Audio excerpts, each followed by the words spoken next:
જય રામાપીર। તો આજના નવા વ્લોગમાં તમારું હાર્દિક સ્વાગત છે। તો આજે આપણે જે 3 દિવસથી આખ્યાન રમાતું હતું રામા મંડળમાં, તો 3 દિવસ પૂરા થયા। જે ગામમાં ફાળો આવ્યો છે, તો ફાળાનો શું છે કે જે આરતીના પૈસા હતા એના આપણે એ લોકોએ વેડ ગામના લોકોએ આપણને આરતીના જે પૈસા આવતા હતા ને, તો એમાં પૈસા આપણને દઈ દીધા ગામમાં। તો આપણે જે પૈસા આવે ને એ તમારા કે કબૂતર કે દાણા નાખી દેજો। બસ ભાઈ પૈસાના દાણા લઈ આવ્યા રે। અમારા સરપંચ શ્રી કઈ બોલવા માંગે છે રામાપીર વિશે? તો મિત્રો જો કે અમારા સુરેશભાઈ દાણા લઈ નાખ્યા છે, લગભગ 1.5 મણ જેવા છે સુરેશભાઈ। અચ્છા, તો 1.5 મણ જેવા દાણા લાયા છે અને આમાં થોડા કાટલા નાખે તો આપણે હનુમાનજીના મંદિરે અહીંયા પણ થોડાક દાણા નાખશું અને આગળ ચબૂતરા ઘણા છે તો ચબૂતરા ગામ નાખી દઈશું અહીંયા। તો અહીંથી 2 બાઇક લઈને જવાના છે તો અહીંયા પણ થોડાક નાખશું।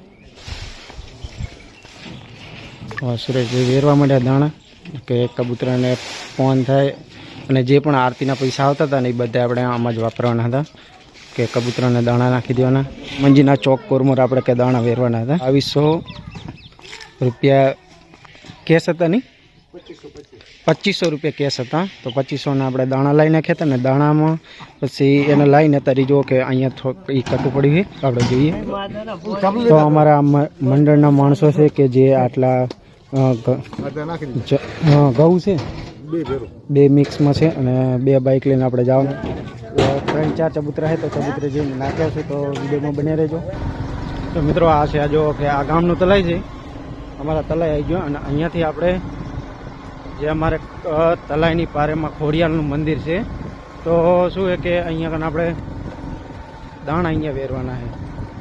જો કે આ તલાઈની પાર આવી ગયા આખી અને અહીંયા આપણે ખોડિયાલમાનું મંદિર છે, જે વેડ ગામમાં જે ખોડિયાલમાનું મંદિર બને છે એના ઉપરથી આપણે અહીંયા પણ દાણા વેરવાના છે। તો આપણે અહીંયા આવી ગયા છે મિત્રો। જુઓ કે અમારે 2 બાઇક અહીંયાથી રાહુલભાઈ લઈને આવ્યા છે અને આ બાજુ અમારે તમારું બાઇક અહીં પડે છે। તો આપણે ખોડિયાલમાનું મંદિર છે, બીજું બાઇક આવે છે। તો બધા આપણે જે રામા મંડળના જે મિત્રો હતા જે સેવા ભાવી કામ કરતા છે એ બધા માણસો આવ્યા છે જુઓ। અને આ છે આપણે ખોડિયાલમાનું મંદિર। તો જય ખોડિયાલમાં। આ છે ખોડિયાલમાનું મંદિર। એ જો કે આ એક ધર્મનું કામ છે। જો રામાપીરના મંડળના જે 3 દિવસથી આખ્યાન રમાતું હતું તો એના જે આરતીના પૈસા આવ્યા ને એ આરતીના પૈસાનું આપણે જે 2200 થી 2500 રૂપિયા જેવું આવ્યું હતું, તો એનું આપણે ઘઉંને ચોખા બી લાવ્યા હતા। તો જો કે અહીંયા ખોડિયાલમાનું મંદિર હતું ને તો અહીંયાથી આપણે બધા છોકરા અહીંયા ઘઉં ને ચોખા બધું વેરે હતા, કારણ કે કબૂતરાને પુણ્ય કરવા।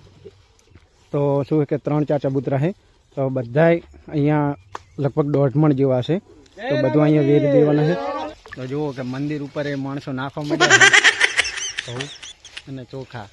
જે અહીંયા શું છે કે મોર કબૂતર ને એવું ઘણું બધું આવે છે પક્ષીઓ। અને રામાપીર બધાને સુખી રાખે। બસ સુરભી માપે નાખો હવે। આટલું બધું તો કોઈ દાન ના કરે, પણ આ તો હરખનું દાન કરેલા બધા માણસો। તો સુરેશભાઈ કઈ કેવું છે તમારે રામાપીર વિશે કે આવું ના આવું આપણે આખ્યાન વર્ષો વર્ષ આવે? મિત્રો અહીં જુઓ કે આપણે સમીના ખરામાં આવી ગયા છે। તો કે આપણે જે ખોડિયાલમાના મંદિરે જે નાખીને આવ્યા અહીંયાથી ચબૂતરામાં અને ખોડિયાલમાનું મંદિર હતું અહીંયા, તો અહીંયાથી આપણે જો જે વધ્યા ને એ અહીંયા પણ નાખવાના છે। તો બધા માણસો બધા કામ કરે છે તે શું છે કે અલગ અલગ થેલીઓમાં ચોખા અને ઘઉં 2 મિક્સ કરે છે। મિક્સ કરીને અહીંયા શું છે કે આપણે અહીંયા કને જો થોડીક જગ્યા છે અહીંયા કને શું છે કે મોર ને બધી ઘણા બધા પક્ષીઓ અહીંયા કને ઘણા બધા જોવા મળે છે। તો શું છે કે થોડુંક ગામથી આ બાજુ આપણે જે વરાણા જવાનો જે માર્ગ છે અહીંયા કને આપણે ઘઉં ને ચોખા અહીંયા કને શું કે વચ્ચે થોડીક આ જગ્યા આવે ને તો તે જગ્યામાં એમ કે નાખી દઈએ તો કે શું કે અહીંયા મોર અને પક્ષીઓ ઘણા બધા જોવા આવે અને ચરવા ઘણા આવે। જો તમે અત્યારે હાલમાં ઘણા લોકો પણ અહીંયા નાખવા આવે છે। જો જુઓ કે હવે આપણે ચોખા ને એવું બધું નાખ।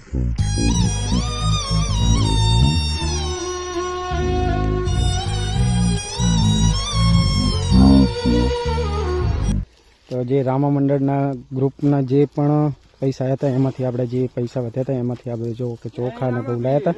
તો શું છે કે રામાપીરનું નામ લઈને બધા મિત્રો શું કે અહીંયા દાણા નાખે ખરા। તો આવી રીતે આપણે રામાપીર ઘણું આપે। તો સુરેશભાઈ તમારે કાંઈ કહેવું હોય તો કહી કહો. રામા ધણી આવું આવું કાયમ રાખે. હા, અને વર્ષો વર્ષ આવા આખ્યાન આયા રાખે. તો વિડીયો ગમે તો લાઈક શેર और સબસ્ક્રાઇબ કરી દેજો. તો જય રામાપીર. જય રામાપીર.